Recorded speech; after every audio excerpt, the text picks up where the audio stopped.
Buenas tardes, en nuestro grupo le va a hablar sobre la macroeconomía. La macroeconomía se ocupa del estudio del funcionamiento de la economía en su conjunto. Su propósito es la de obtener una visión de la economía que permita conocer y actuar sobre los niveles de actividad económica de un país determinado o de un conjunto de países. La macroeconomía es útil porque nos permite analizar la mejor forma de conseguir los objetivos económicos de un país. El objeto de estudio de la macroeconomía se basa en 4 características principales. La primera es la capacidad de producción total, su crecimiento y su utilización efectiva. Esta capacidad constituye el límite de producción total que se pueda obtener y por lo tanto condiciona el tamaño máximo que ésta pueda alcanzar en cualquier momento y a través del tiempo. En las economías de libre mercado no está garantizado que el aprovechamiento pleno de la capacidad productiva existente tenga lugar de manera automática y permanente. Como segundo objeto de estudio tenemos el crecimiento de la capacidad productiva. Este crecimiento surge naturalmente de los factores que la componen. Entre ellas tenemos el crecimiento de la población con capacidad y disposición a trabajar, la acumulación de bienes de capital, el descubrimiento y acondicionamiento para la explotación de los recursos naturales. Como tercer objeto de estudio de la macroeconomía tenemos una economía monetaria.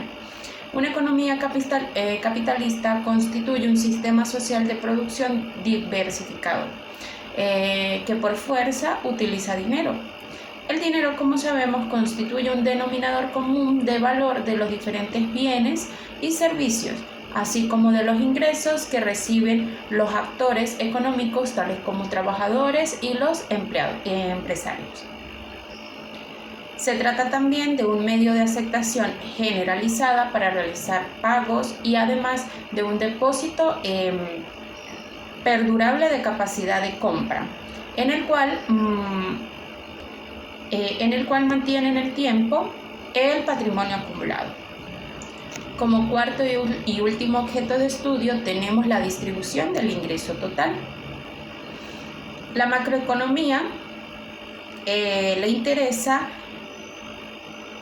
estudiar también cómo se determina la distribución del ingreso total entre las grandes categorías, tales como sueldos y salarios, intereses, arrendamientos y ganancia de las empresas, que de alguna manera se corresponden con grupos sociales caracterizados por desempeñar papeles diferentes o que guardan posiciones distintas en el proceso económico. Dentro de los indicadores macroeconómicos tenemos el Producto Interno Bruto. Es un indicador económico que muestra el valor monetario de todos los productos y servicios finales creados dentro del territorio de un país. Medir el Producto Interno Bruto es algo bastante complejo, pues toma en cuenta todo lo que un país produjo, así como los servicios que ofreció el mismo. El Producto Interno Bruto se calcula de forma anual. Es por esto que las proyecciones del crecimiento económico de un país son para el año entrante. El Producto Interno Bruto se mide con la siguiente fórmula.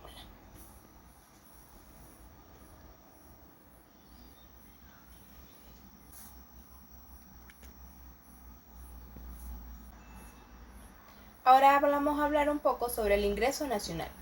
El ingreso nacional es la suma durante todo el año de todos los ingresos individuales de los nacionales de un país. Para calcular el ingreso nacional se tiene en cuenta únicamente los ingresos de los nacionales del país, sin importar que estos obtengan su ingreso de dentro del país o fuera de las fronteras del mismo. Por lo tanto, no se tienen en cuenta los ingresos de los extranjeros que viven en el país. Él va a incluir lo que es los salarios de los trabajadores, las rentas, los intereses, las utilidades y los dividendos del capital, y igual que las rentas de la tierra. Y se calcula de la siguiente fórmula.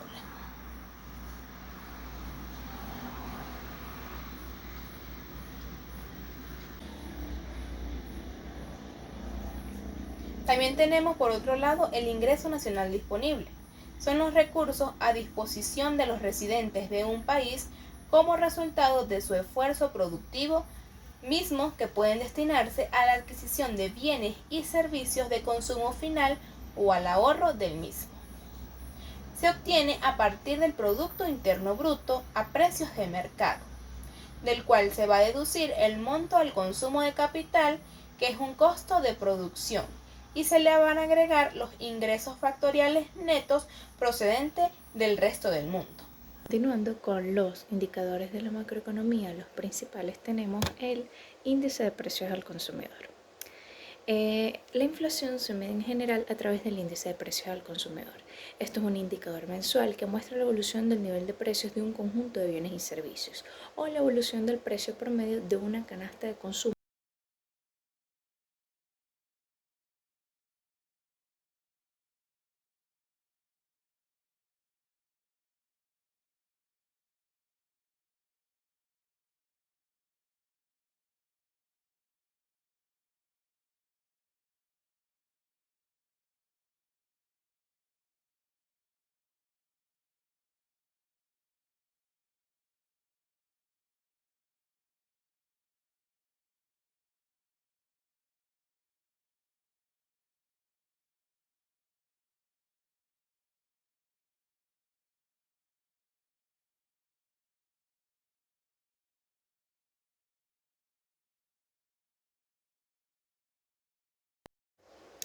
Dentro de los indicadores de la macroeconomía también tenemos el Producto Interno Bruto real y el Producto Interno Bruto nominal. El nominal es la producción de bienes y servicios valorada a precios vigentes o corrientes.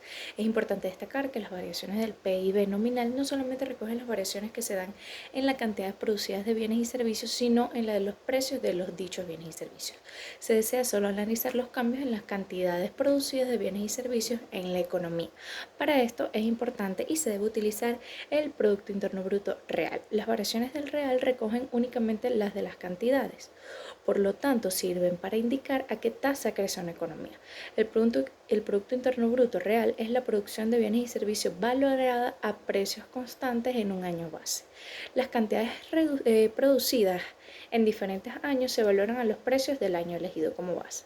Esto nos permite ver cómo crece la economía como resultado de los aumentos en la cantidad producida de bienes y no en los precios.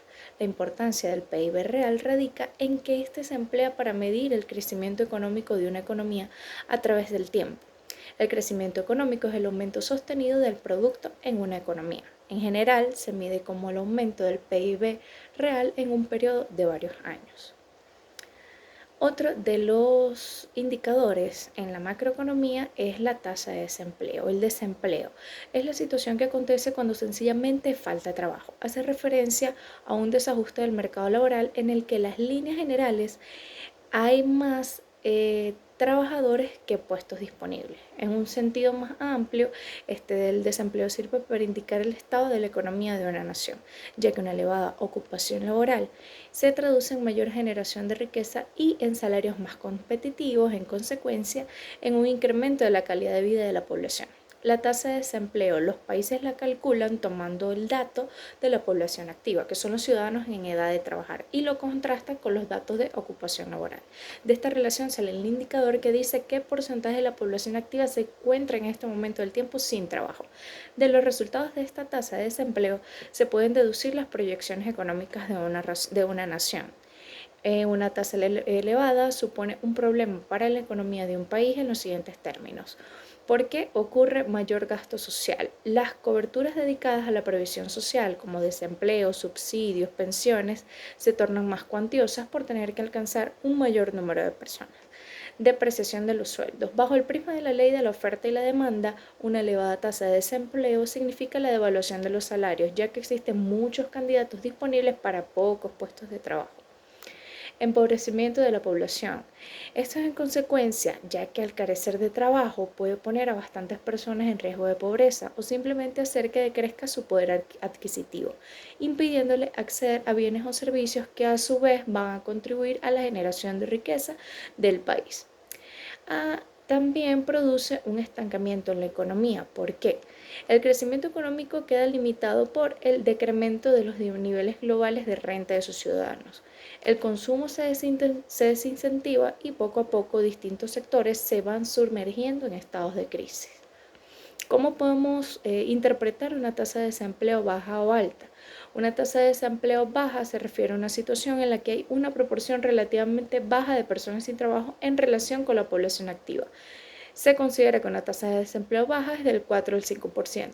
En cambio, la tasa de desempleo alta alude a una proporción relativamente alta de personas sin trabajo en relación a la población activa. Se considera una tasa de desempleo alta cuando es superior al 8 o al 9%. Para aclarar, se entiende población activa que es aquella que es apta para trabajar teniendo en cuenta su edad, su salud y su disposición. Las políticas económicas son medidas tomadas por las autoridades que tienen relación con la economía. Además, se muestran como reglamentos, normativas y medidas que son tomadas por agentes económicos, como es en el caso de los aspectos macroeconómicos, ya sean los gobiernos. El objetivo principal de las políticas económicas es el desarrollo de lineamientos y aplicarlos a ciertas ciencias económicas, así también solucionar problemas como lo que sería la distribución de recursos a la sociedad. Además, dichos problemas se van a solucionar mediante distintas medidas que se complementan entre sí. Esto es dependiendo de la complejidad del problema económico en el cual se encuentran. Como por ejemplo, el Estado me va a crear unas políticas fiscales y crediticias, como es en el caso de las leyes de antimonopolios. Las políticas económicas más comunes tienen los siguientes fines. Uno de ellos sería el alto nivel de empleo. Esto se va a solucionar mediante la estimulación necesaria del aumento de la producción. Esto tiene como fin garantizar satisfacer las necesidades básicas y no básicas. Cuando hablamos de las no básicas, nos enfocamos en la estabilidad social y la recreación. Por lo tanto, aumenta la demanda y aumenta la producción. Al aumentar la producción, ¿qué va a haber aumento o aumentan las oportunidades de empleo. Dentro de los fines que tenemos está la estabilidad de precio. Se van a crear normas o leyes que me permiten darle seguridad tanto a los productores como a los consumidores. Entonces se van a establecer precios en equilibrio que son apropiados tanto para los consumidores y los productores. También está el aumento o el mantener el Producto Interno Bruto. Esto tiene que ver con el bien proceso de producción. Así como también tenemos el desarrollo económico, que es para mejorar la calidad de vida de los ciudadanos y enmendar los errores en el mercado. Y por último, tenemos lo que sería la distribución justa y equitativa de la renta nacional. Cuando hablamos de la renta nacional, también son los ingresos nacionales que van a ser desarrollados y aplicados al sector social o la clase social. Dentro de los tipos de las políticas económicas tenemos la política monetaria. Las políticas monetarias son medidas con tendencias a garantizar el valor monetario y la liquidez apropiada. Por ejemplo, el Estado está pendiente de las modificaciones de reserva legal del Banco Comercial y las ofertas monetarias. Esto es realizado por el Banco Central de Europa con el fin de hacer una estabilidad de precios. También tenemos la otra política, que es la política fiscal. Esta política es la que está muy relacionada con lo que sería el gobierno e involucra lo que son los gastos públicos y los impuestos. Cuando nos referimos a los gastos públicos, ahí entra que el Estado le va a comprar ya sean los aviones, ferrocarriles o la construcción de carreteras. Por otro lado, tenemos las políticas comerciales, que ahí va a influir la cantidad de bienes o servicios que se van a importar o se exportan del país. Y se va a mejorar el sector comercial en el exterior, que sería la diferencia de la exportación y la importación. Y ahí estaría involucrado lo que serían los aranceles, que son unos impuestos gravados. En las últimas políticas tenemos las políticas cambiantes, que es una política que me permite controlar el valor agregado nacional y además hay que tener en cuenta la relación que tienen con ciertas divisas extranjeras. Gracias.